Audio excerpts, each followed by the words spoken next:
and look at some of the sort of cliche phrases and symbols of pop culture spirituality that actually do have depth and substance. Um, One of my, you know, fundamentally important observations, I think, has been that there are higher orders of symmetry and there are different expressions of what are basically still symmetries that connect everything from the subatomic all the way to, the intergalactic. What's going on, man? Um, and there are a lot of them that are obvious. We see the Fibonacci sequence in solar systems and seashells, but there are a lot of deeper and weirder symmetries and correspondences that come up all throughout different, I guess, tiers of creation. um, One of the things that I was thinking about today is that I often cite the sophistication and integration of the different systems in our biology, like the eyeball is super complex, and that is then wired to the brain, which is extraordinarily complex as well. And so, this observation I generally kind of promote as not necessarily proof, but at least an indication that the idea that random mutations and just random chance created the universe, because it's just so phenomenally inextricably interconnected, and it's very, very sophisticated. But if you take it a step further, you have the natural world, and you have rivers and clouds and gravity and all of these different systems that all coexist in order to make life possible. But that's not really where it starts. This improbability of just random chance as the sole progenitor of the universe that we inhabit, it gets worse when you consider that the microbes and the cells and these extraordinarily weird and tiny subatomic particles, right? It is very, very specific arrangements of those tiny, tiny particles that make up these cells and these organisms. When you have a virus, think about how many viruses there are in the universe. All of these viruses are very specific arrangements of subatomic particles that give rise to these smaller organisms. So, when you think about the fact that, and of course that applies to everything, so we have some arrangement that makes up wood and metal and all of the elements and everything else under the sun, the forces like electricity. They all have these extremely specific and somehow very stable configurations of tiny particles that they're stable, but they're not even there. And that's where the rabbit hole really starts to get crazy. If you follow Jay and I's discussions on scientific illuminism, but also my videos that I've done on Crowley's Book of Lies, and just this permeates all of this stuff. This idea that the universe is somehow a dynamic nothingness. And, when you listen to these ideas, there's kind of a knee jerk reaction to say, like, okay, this is getting dumb. What do you mean a dynamic nothingness? This is mystical gibberish. Well, is it mystical gibberish when a mathematician talks about zeros of different orders of magnitude? These are not ideas that are confined to the realm of mysticism. And furthermore, if you take a super powerful microscope and you point it anywhere and you just zoom in and zoom in and zoom in and zoom in, you are going to find absolute nothingness at the core of absolutely everything. But back to these, very intricately, to put it mildly, intricate arrangements of subatomic particles that give rise to all of these different elements and chemicals that then give rise to everything else. they're blinking in and out of existence themselves. So somehow they're stable enough to give rise to the appearance of forces and elements and all sorts of different expressions and modalities of, energy in its modality of created substance. Um, they're somehow that stable, and yet they do not even exist in a sense. And you know, I just want to take note that one of what I consider to be um, the most fundamental uh, tenets of, I guess, the Western mysteries or the Western occult tradition is that everything contains its contradiction. And so, bearing that in mind, when you're looking at a particle blinking in and out of existence and thinking it's so stable that, that concrete is concrete minute to minute to minute to minute, even though the things that constitute it are not there minute to minute to minute, or even, these things actually happen in like fractions of a billionth of a trillionth of a nanosecond or something. I mean, are incredibly small units of time um, that these things transpire in. But you see these occult, fundamentals expressed in literally every constituent element in every single system, and that's one of them. Of course, I'm always talking about how 1111 is nice. Is also a glyph of symmetry. Just as above, so below is basically a reference to these symmetries and different phases of symmetry. 1111 is a glyph of the fact that there are symmetries that extend or bridge our internal experience and the external world, or our internal being and the external world. We have psychological e- or moments of conceptualizing or experiencing, and that is somehow reflected in the external world, oftentimes in unbelievably remarkable ways. And that is, what 1111 is really a numerical glyph of as above, so below. Um, and the thing about all of this is that it always applies to everything. You can find all of these different permutations, and yeah, it could be lagging because of me. I'm not getting any message telling me that I'm lagging, but it could be, I could be laggy for sure. Jungle internet is not. I don't have any bar. Like, I can't see bars or whatever. So I hope not. I hope the stream is coming across well, because I feel like I'm communicating this stuff. Somebody else let us know if there's lag. Maybe I can move to the other side of the porch or something. Um, but I was just going to give another example of this as above, so below. That's actually another expression of symmetry to kind of elucidate how there are different forms of symmetry. Um, and it is really the source of everything, from a substantive point of view, from a formulaic point of view. The substantive basis of order and beauty is symmetry. Predictability, or everything is okay. Good. Everything is predicated on symmetry for functionality and existence and just everything.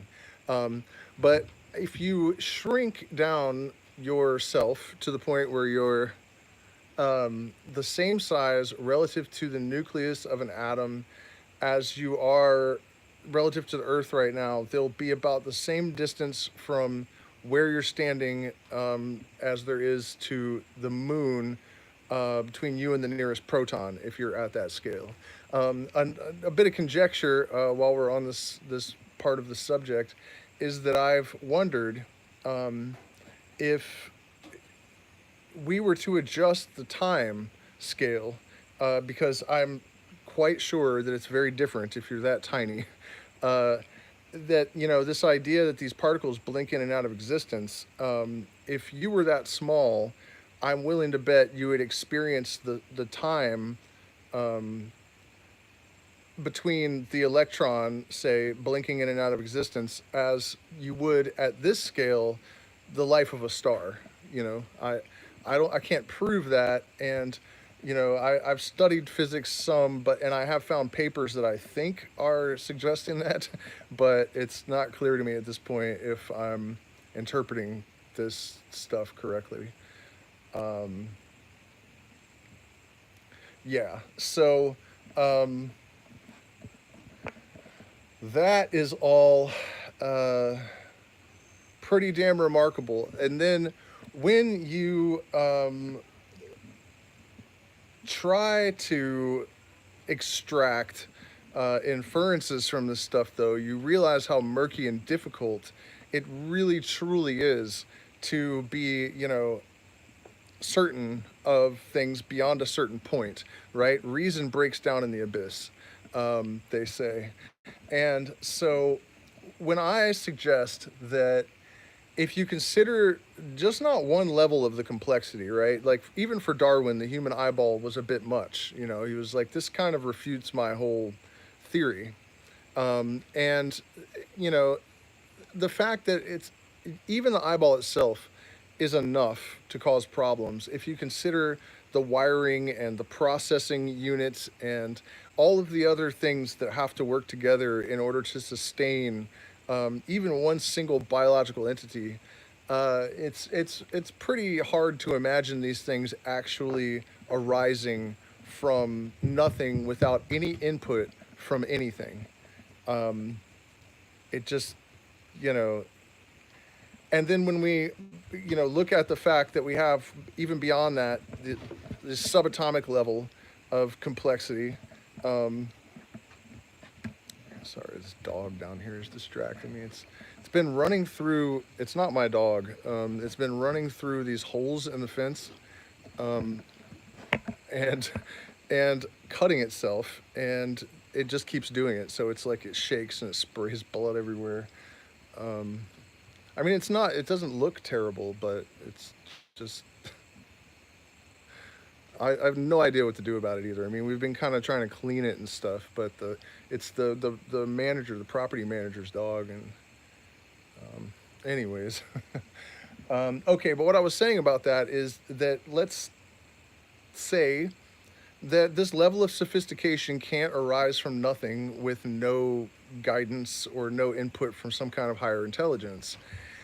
You're in one of those ridiculous circular arguments because if there's a necessity for a creator, then who created the creator? Like, this is kind of an old dumb cliche question, but it is really important, because if we are serious about our metaphysical endeavors, we have to make some kind of attempt to resolve these things. And I do believe that it's possible and that we are well on our way to actually achieving that level of understanding. In fact, I don't think it's even something that should be as difficult as it is. I think that it's been deliberately occulted, hidden from us, and that once you dissolve the matrix mind manacles, the actual truth about all of this stuff just sort of drips down from the heavens if you have made yourself a hollow tube without too much interference, and you can just receive this stuff. Intuitive knowledge is definitely possible. I've proven that to myself, and really, I think if you watch a lot of my videos, I've left pretty solid evidence that it's definitely something that happens. It's treacherous territory, and we'll maybe get into that before we're done here. But what I'm getting at is that we have to find a solution if we're going to say that the universe is too sophisticated, the relationships are too, complicated, and they're all inextricably intertwined in all these remarkable ways. And where did the symmetry come from? And there's a lot of evidence to suggest that blind random mutations are kind of stupid as a total explanation. I'm not saying that they don't apply at all. And in fact, there are legitimate scientists like Michael Levin right now that are really, really, really making me feel a lot better about taking this position over the years. But okay, so what is the potential answer here? And I think that what we think of as God is in a developmental phase with everything else. I think this is one of the major, I don't know if fallacies is the right word, but definitely errors of um, the religious thinking that has developed over the centuries, I guess. This idea that there is either this creator God that just poofed everything into existence and then I guess hid behind a tree and watched everyone suffer and go insane trying to figure it out. I don't know what exactly it is that people are suggesting there, but that doesn't work for me. I hope it doesn't work for you because that is just the path to hell. These old religious paradigms are not good for anyone, and they all need to go away. I've been getting trolled hard by religious people lately because I think the algorithm caught one of my old videos about Luciferianism, and they're all over. Why are you mocking God? And I can't wait till these people don't exist anymore, to be honest. It'll just be the best day in human history when all religion is finally gone and people are able to understand that, the universe is an intelligent entity, but, it not in these ridiculous old fairy tale contexts. Um, but what I was saying is this developmental process of this thing that we think of as God. The only explanation I can come up with that sits well with me is that the intelligence developed in step with its creation. That in the very beginning, there was a very base level intelligence, just like a human baby. And it is through, this gradual evolution of processes and experience that it actually started to develop awareness and consciousness. And the reason we are experiencing elevated consciousness now is that this process accelerates over time and it is entering into a phase of more rapid self awareness. And, we can know that's true because we can observe it in the microcosm. And whatever the microcosm is doing tells us everything that can be known about the macrocosm. This real the real power in like Taoism and even Freemasonry, which are really systems that are just based on observation of the natural world to extract knowledge, oftentimes through metaphor, and actually put it into application and derive knowledge and wisdom from it. And this is why when the student would ask the master, you know, some random question, and the master would just drop a leaf in a pool and tell the guy to stare at it for hours. It's that kind of understanding that any real knowledge can be derived from observing any single system in the universe, because they're all under the dominion of the same rule, of the same laws of nature and causality. And that's what that is.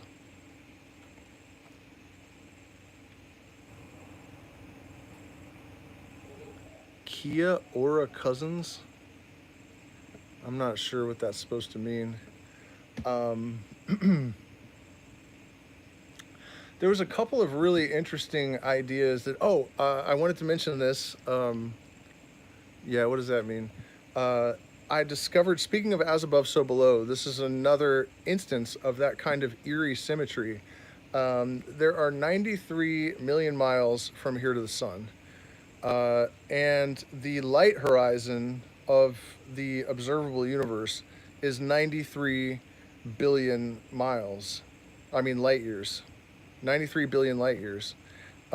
So, you know, that isn't just another one of those examples of the as above, so below, higher order symmetries that permeate everything. And, another great example actually is the pyramids and the coordinates of the pyramids and a whole bunch of the other dimensions of the pyramids.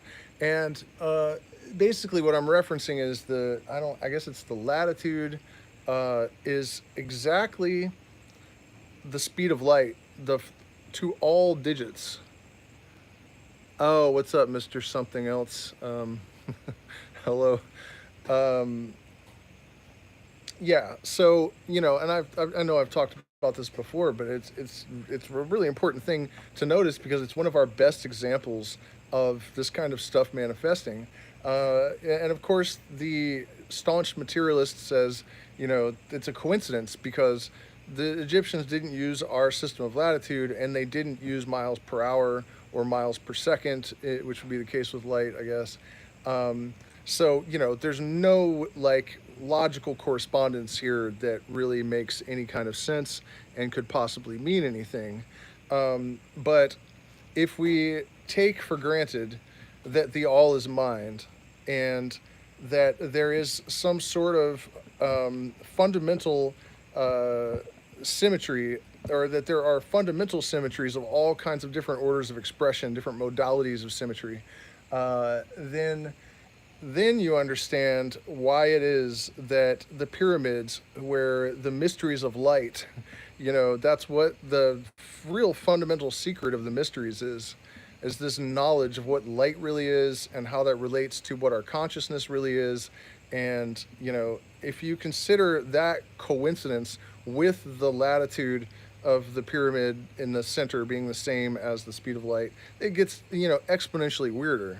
And what I'm suggesting is that that's actually an expression of these higher order symmetries and an indication that this conceptualization that the all is mind is correct. When synchronicities or coincidences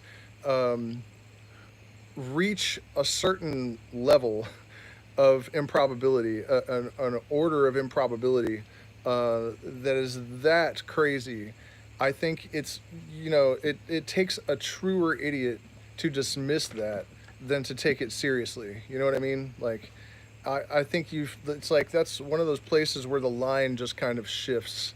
And at what point does this lead to us chasing our tail? Well, that's what I was saying about the taking the suggestion that all of this symmetry and intricacy and sophistication is an indication that there's something like a god, because that suggests that in order for there to have been a god, there would have had to already be all this symmetry and so if you're thinking in terms of a linear process, it doesn't really work either way. And that's one of the reasons that this is such a tremendous conundrum. But as I was saying, the idea that the universal mind is actually developing as part of the process of creation, I think that kind of helps to resolve that conflict.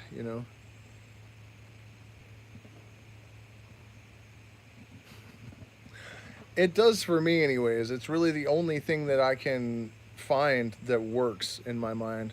And I think also there's a study that was done that I almost don't want to reference because it's not that it wasn't a legitimate study. It's just that I don't know that I understand how they were coming to their conclusions. But the study was saying that the brain is building itself in 11 dimensions. And I'm not sure how they would discern that or what they would think that would mean because we don't have an 11 dimensional reality. I don't know what they were exactly getting at. But in that study and in other places I've seen, there's definitely neuroscience. There are definitely neuroscientists that have established evidence that density, that are certain complexities would give rise to higher orders of intelligence. That there's a correspondence there. So this idea that the universe, the electromagnetic field, even still, is sort of this baseline level of consciousness. It's just a fundamental sort of humming awareness, like om. You know what I mean? That's like the baseline. Like literally, you could call it the bass line. Like bass guitar, that type of bass, and everything kind of rests and adorns that fundamental hum with more complex frequencies that are created by that one fundamental sound.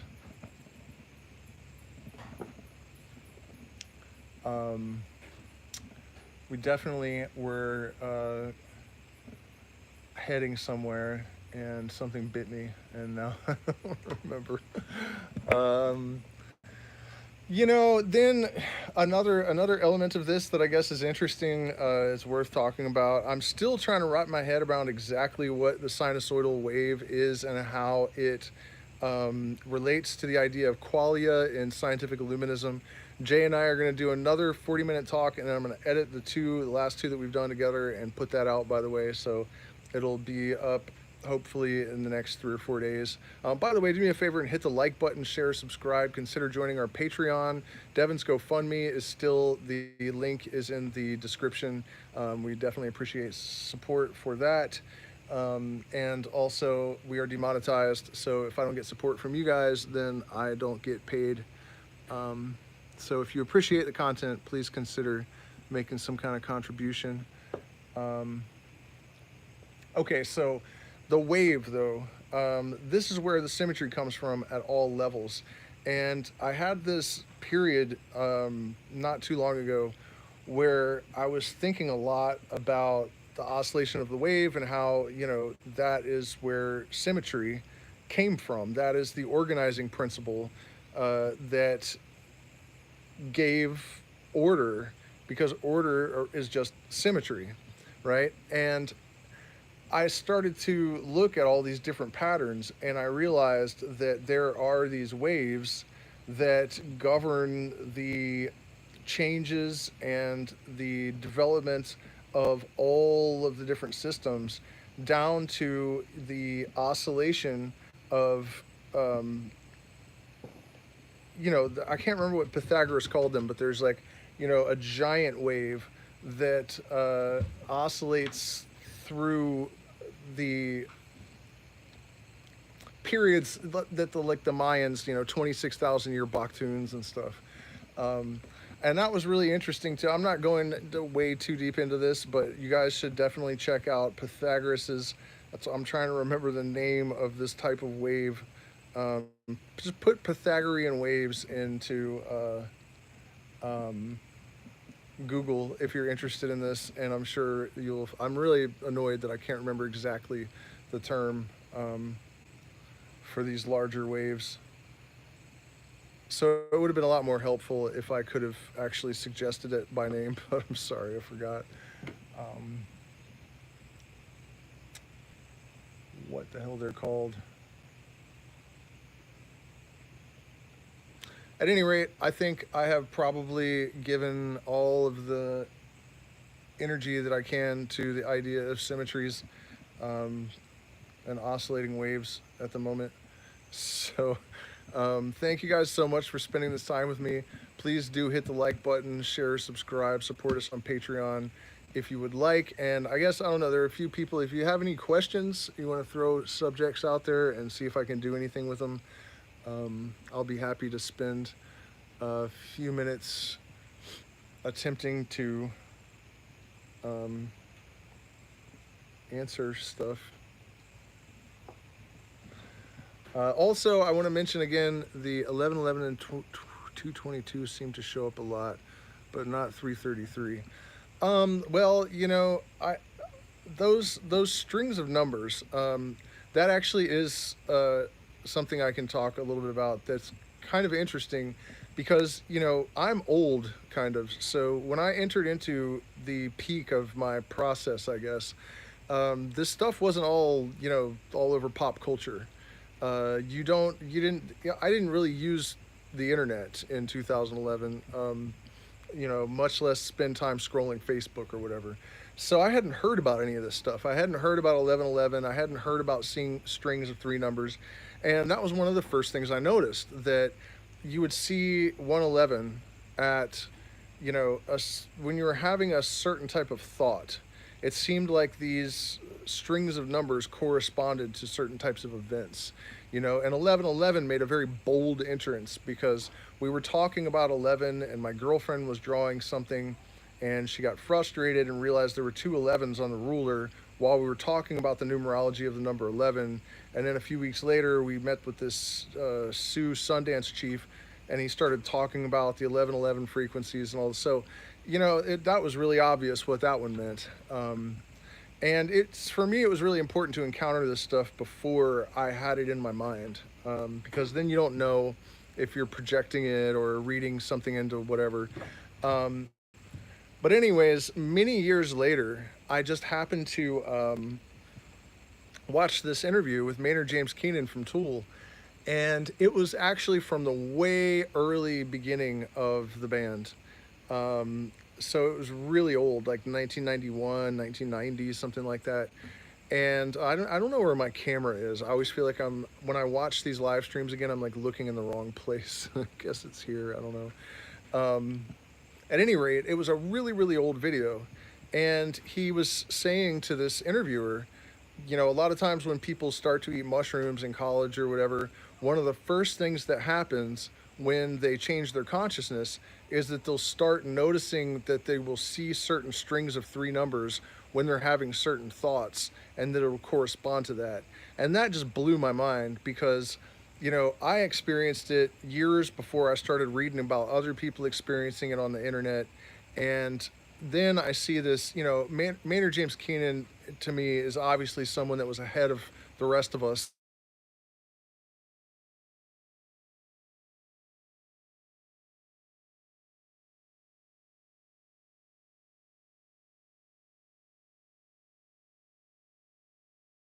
from, you know, way before.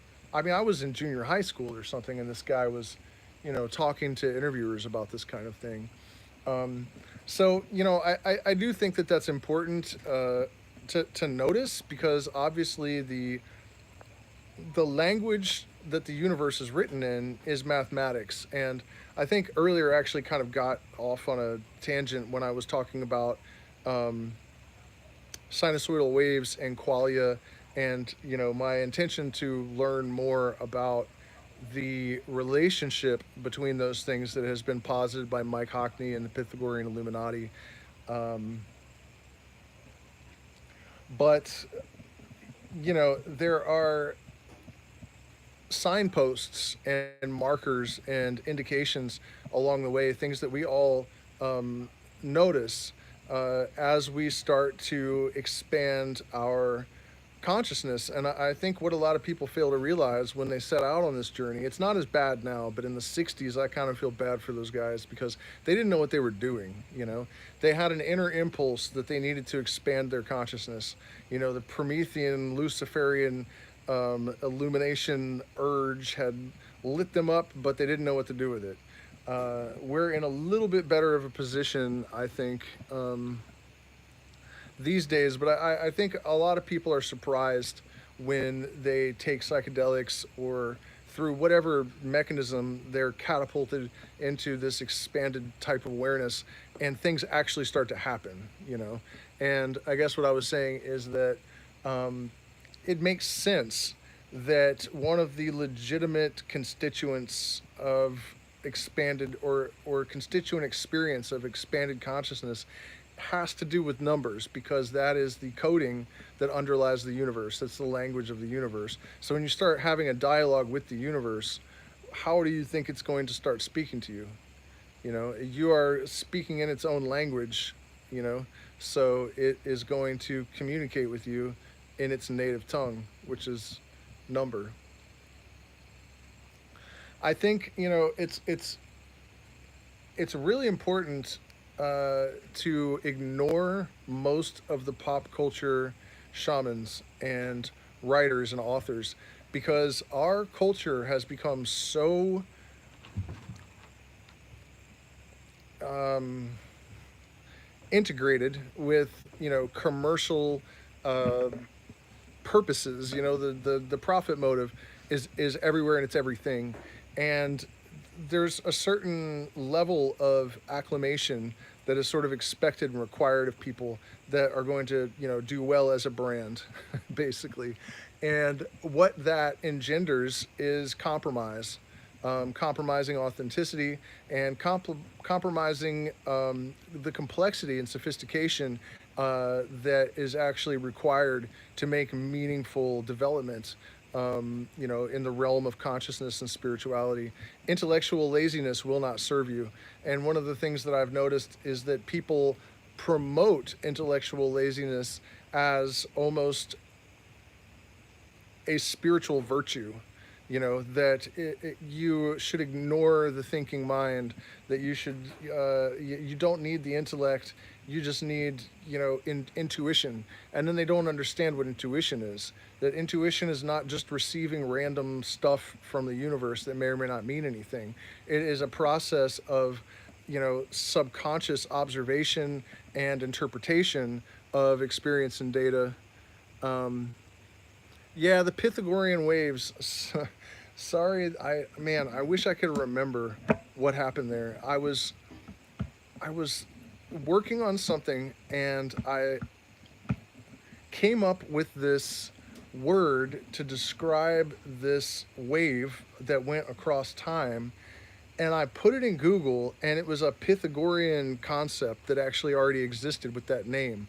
That just blew my mind, and that's what I mean about this kind of intuitive information extraction people call downloads, but I'm sorry, I don't remember what the hell they were called, and my our internet is weird here, so I would have to get my partner to put her hotspot on so I could get the laptop online to look. But I will try to put it in the description, what that type of wave was called. Um, yeah, I'm almost sorry I brought it up because I thought I would remember the whole thing and then I could talk about it. But I guess it's been a few months and a lot has happened, so I wasn't actually able to dredge that one up as I had hoped. But where were we? I feel like I was about to wrap this up, and then things kind of caught fire again. Um,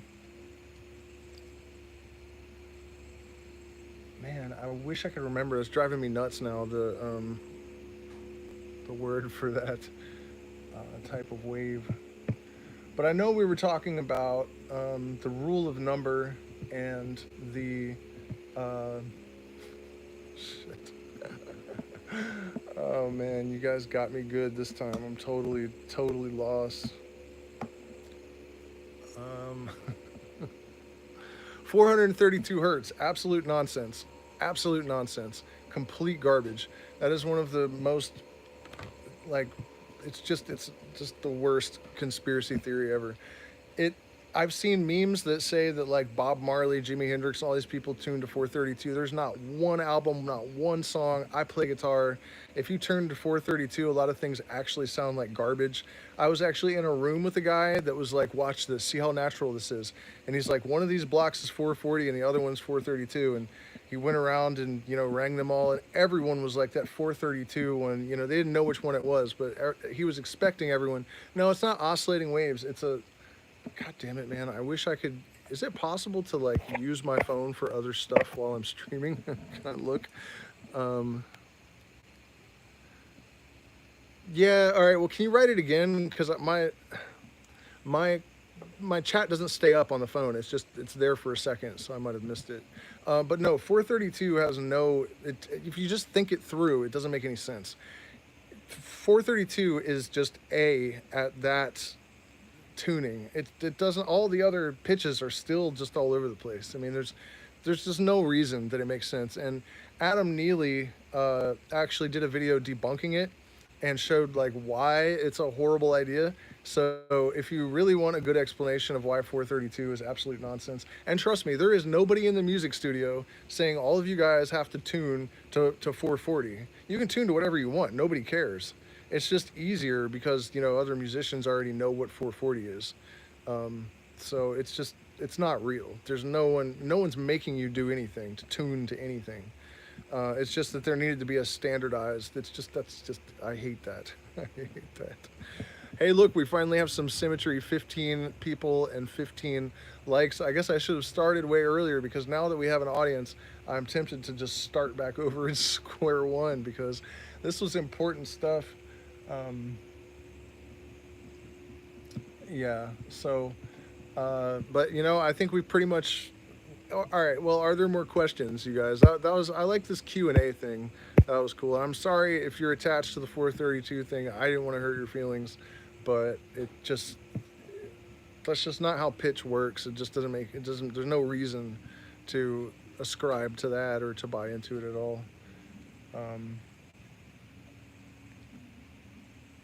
Should we talk about the what is this? Can we encourage the universal mind like we need to encourage our own minds to not become nihilists?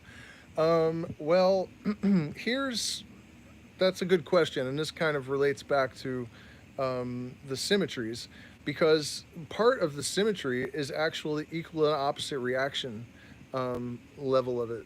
Uh, so when you do anything, there is an opposite reaction with the same force and velocity. Um, so what I think a lot of people have trouble wrapping their heads around is that the rules that govern any part of the universe apply to all of them. There's the same laws influence the development of civilizations that influence the movement of planets. And so, one of the things that we usually come to understand in our progression through initiation is that opposites generate each other. There's this kind of cliche that everyone's heard that in order to know something's opposite, in order to know good, evil must exist. But if you really look at the laws of the universe, and this is expressed in the writings of many of the great religious figures, I guess. I mean, the Buddha said that because of this, you needed to just sit and breathe to escape karma, because if you do good, evil arises, and if you do evil, good arises. So if you really want to avoid any karma, you just have to just do nothing, right? And Saint John of the Cross said, when he realized this in his writing, that that good creates evil and evil creates good. That does that mean that we should sin that grace may come? God forbid. But isn't that what God Himself did when He created Satan with the germ of His fall in him? So when you realize that, it is usually because you have created a dialogue with the universal mind. To bring it back to your question, so you're talking about, can we encourage the universal mind? I think that's personifying it a bit too much, or how do you say that? Anthropomorph. You know what I'm trying to say? The anthropoform. God damn it. Anthropomizing, whatever the hell that word is. You know what I mean. You're making the thing too much into a person. You're giving it human attributes. That doesn't work. But as far as the nihilism that comes from this kind of knowledge, when you anthropomorphizing, thank you, when you come to this kind of level of knowledge, and by the way, this is part of the reason it's secret. This is extremely dangerous knowledge in the wrong hands or the right hands, really. You when you know that anything good that you do is going to generate an equal amount of evil, it's like it's enough to neutralize you. Honestly, it might sound crazy, but it did that to me for a number of years. I sort of Yeah, death leads to life, life leads to death. That's the whole thing. But yeah, I mean, it really broke me for a number of years when I really realized that this was actually literally true. Like, what's the point to anything at all, And then you realize the great truth of all of the ages, and it's the only thing that will get you through, uh, because it's the only, the truth is the truth. There really ultimately is only one truth. There are different perceptions of the truth, but there's only this one truth. And that is that the only reason the universe exists is to experience itself. That's why we exist. That's what our role is. And so we all have a fundamental nature. And we have to be able to compartmentalize higher knowledge and still act in accordance with ourselves. And that is honestly that people are so suspicious of the secrecy and the mysteries. And yes, there are black lodges, but generally that secrecy is there to protect people from this knowledge. In that sense, that it can really be very damaging if you receive the epoptia, which is the secret knowledge of the illuminated. in the wrong sequence, you have catastrophic results like ego inflation that can even result in, Charles Manson style um, situations. So that's, why it's a gradated system of reception of this kind of knowledge. Uh, you have to be very much rooted in a clear conception um, of yourself and know what it means to, act in accordance with your true will, and be able to compartmentalize that. Um, just because, you know something is true doesn't mean that you have to even support it or agree with it. That's a weird one. People do that a lot. They will hear me acknowledge something that I think I've observed, and they insist that I support the thing because I've acknowledged that it exists. I don't understand that. Um, Synchronicities with dreaming and messaging through dreams. Yeah, I have good stories about that for sure. Also, terrifying ones that I might save. But okay, yeah. Let's move on to the. I lost my train of thought again. Oh yeah, I guess you have to be able to compartmentalize and act in accordance with your self uh, before you can manage this spiritual knowledge for grown-ups. There's a reason that the human race, other than just manipulation and control, received these fairy tale children's versions of spiritual knowledge that were actually, engineered for the most part to ensure they didn't actually achieve any spiritual growth or development. Um, that's there's kind of it's not just for manipulation and control. There's a reason not to put nukes into the hands of babies, basically, um, which is what that sort of knowledge can be like under the wrong circumstances. So uh, he was asking me about dreams and precognitions and synchronicities. Um, I, one of the most difficult mysteries that I think that I've had to live with over the years since I've been deeply engaged in this kind of work is that I have dreamed things that have happened, and most of the experiences that I've had that involve, synchronicities, I can explain that with, symmetries that exist in the wiring under the board. So I don't really need to invoke woo to explain even the weirdest stuff that I've experienced. I try to avoid doing that pretty resolutely. Uh, but I was once looking for Morals and Dogma. I actually have the book inside. If you're a patron, I've been going through bits of it, and we worked through all of this stuff together. It was written by a 33rd degree Freemason, Albert Pike, in 1851. And I had started to notice that these mystery schools, uh, you know, they had some kind of knowledge that I felt was basically the skeleton key that I was looking for.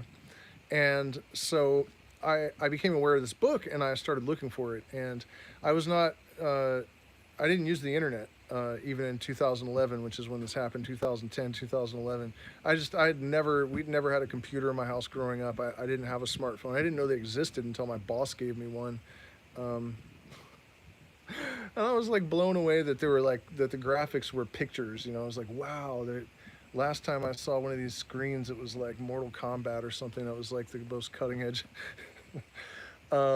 Anyways, so it didn't occur to me to just see if I could find it on Amazon. I don't know that I could have, but I decided I was looking for the book, and I fell asleep, and I dreamed that it was on the shelf at the local bookstore, and I had enough wherewithal to tell my girlfriend exactly what I was doing, because during this entire process I was really good about that. I was really good about not suggesting things to people, but getting corroboration so that I knew I wasn't delusional or projecting things or whatever. You know, I would always very carefully get confirmations. Like I would say, "What do you see there?" I wouldn't say, "Do you see that UFO?" kind of thing. You know. And so I told her I'm going to go get that Albert Pike book that I've been looking for. It's on the bookshelf at the used bookstore in Durango, Colorado, which isn't a huge place. And I walked in and pulled it right off the shelf exactly where it was in the dream. So that was, you know, one of the first experiences I had that was absolutely undeniably some sort of perturbation in the normal stream of consciousness that we experience, you know, that was verifiable, provable, measurable. You know, there's a number of those that I've had that are pretty difficult to explain in like rational terms, although there is always an explanation that you can find, you know. I think I just told this story the other day, but it just fits so well here. I guess I'm going to have to tell it again. But this roof here, I don't know if you guys can see, kind of like that, you know, but it had a plywood and stuffing, I guess insulation. And I was pulling the plywood off and pulling the insulation out. And my girlfriend called and said she was taking pictures of bears in the tree in the front yard. And I was like, okay, cool, but I'm at work. And I hung up and I pulled the insulation and the bear claws fell on the deck, you know. And that's like enough to like break the mind of a, you know, NPC or whatever. But the explanation is probably that it was a place where there were a lot of Ute and Navajo people, and it was probably a tradition to a blessing in their, you know, home when they built it to put the bear claws in there. Or it was just an idiosyncrasy that that person thought of. Still, the, you know, symmetry of those events is pretty remarkable, but it's not unexplainable. In the case of the dream and the book, that is a difficult one to come up with any kind of explanation for. That doesn't invoke some kind of, you know, Akashic record type scenario. And, you know, it is true that quantum physicists tell us that no information is lost at the quantum level. So, you know, we do have a consensus between mystics and physicists on this, which, by the way, speaking of symmetries, that is one of the great tools that we have, that we are able to corroborate various ideas with modern science. That's another one of those failings of pop culture spirituality. So many people want to reject science because it has gone too far and it's become pompous, and, you know, there's all kinds of assumptions that are made, and there's been a lot of disrespect and all this kind of thing. But, and that's, you know, I understand all of that. But that's not, don't throw the baby out with the bathwater.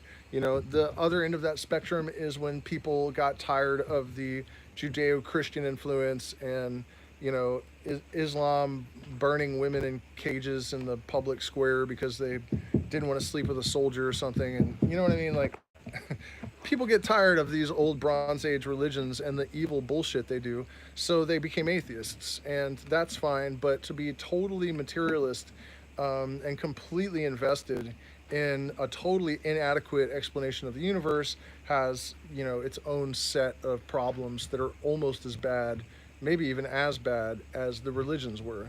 So, you know, this vacillation from one extreme of dumb fuckery to another is not really the ideal oscillation of the wave of human consciousness.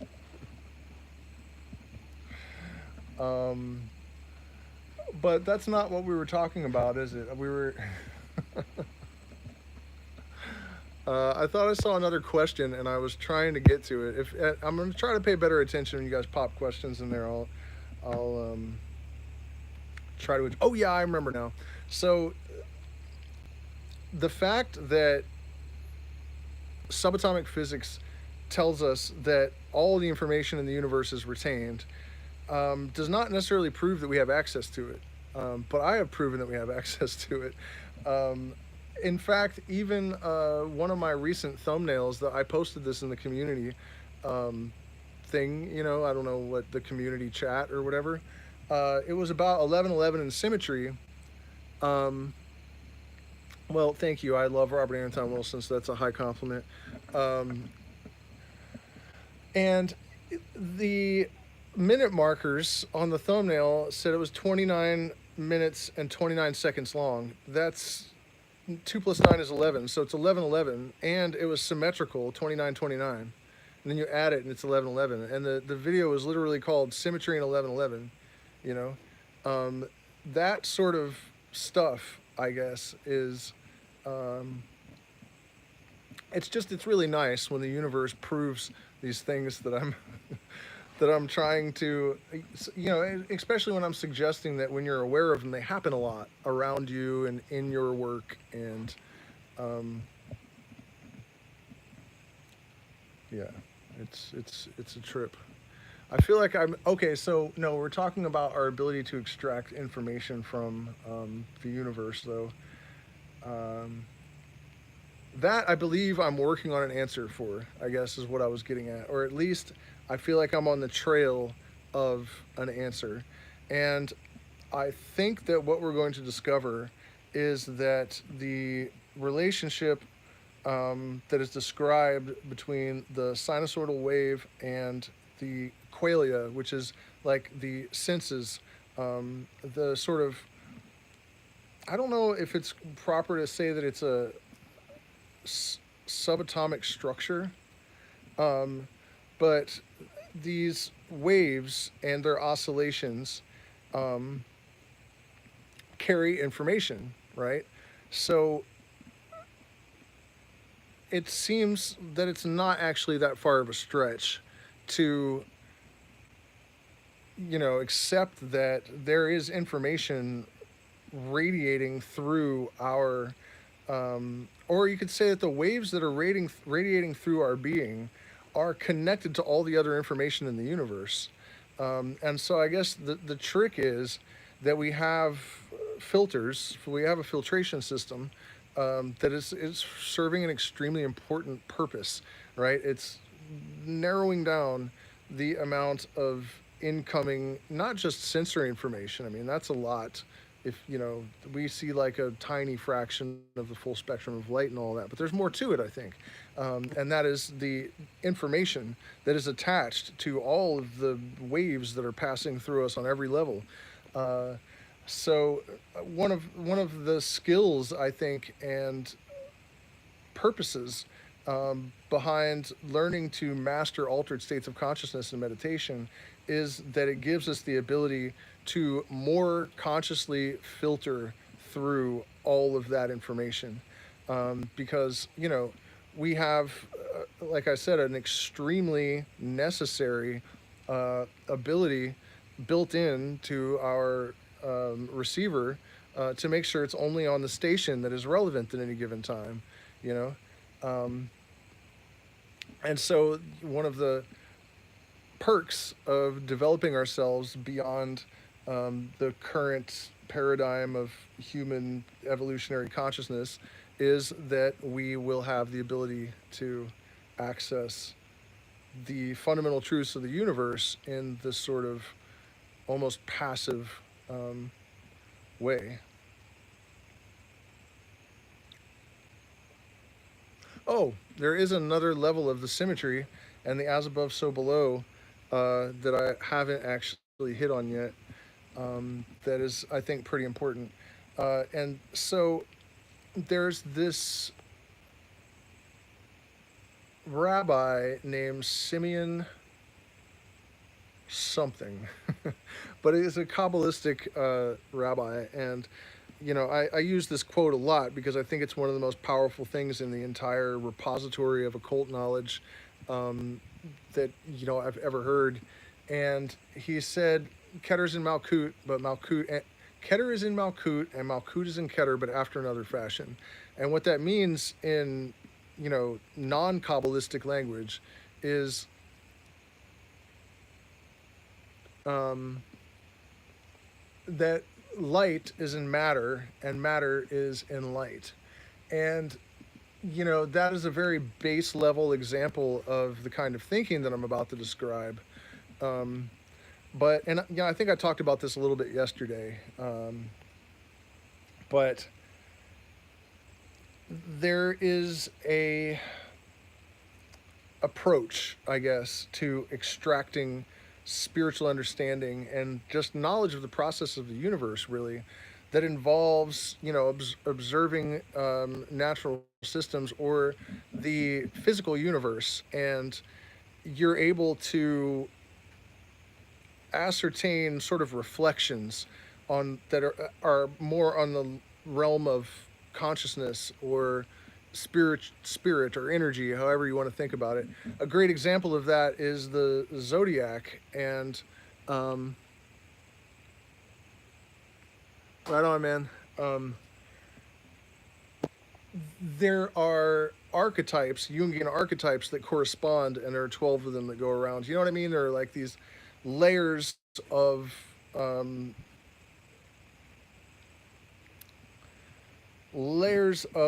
structure, I guess, or, well, let me just give you the example. So, in the case of a carbon molecule, it may have originated in the sun, right? And it can go through all of these different transmigrations or incarnations uh, in its life on Earth.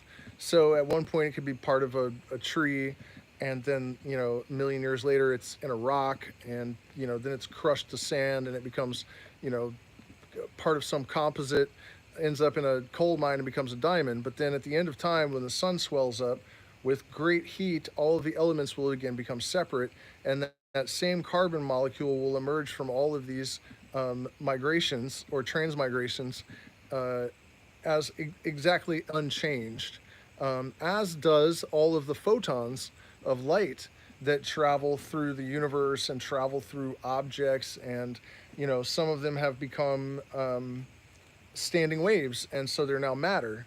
But once they're released from that matter, they will again be that photon, because the photon is uneternal and somehow unchangeable, but yet can be in a standing wave. And not really sure I'm following all of the physics of this, but it's this is what we're told, that these constituent elements, the fundamental constituent elements of all of the things in the universe, become other things, but then there's some fundamental essence of them that is extracted unchanged at the end. And so the idea would be that just as a molecule of carbon can pass through all of these different incarnations, human beings must have some fundamental essence that can do that as well. And that's like the Leibnizian monad concept. But I just, like I said, I think I talked about that last night, but it just fits so well into this idea of symmetries and different types of symmetries. There are like conceptual symmetries, and um, I don't even know what a good label for that type of symmetry is, where, you can see one manifestation happening in a certain context and then understand that that process can be recontextualized, so that you can understand or make some sort of assertion or assumption that's at least informed by observation about some other system. I hope I explained that well. Um, So we're at just about an hour. I guess I'm going to wrap it up. Thank you guys so much for spending this time with me.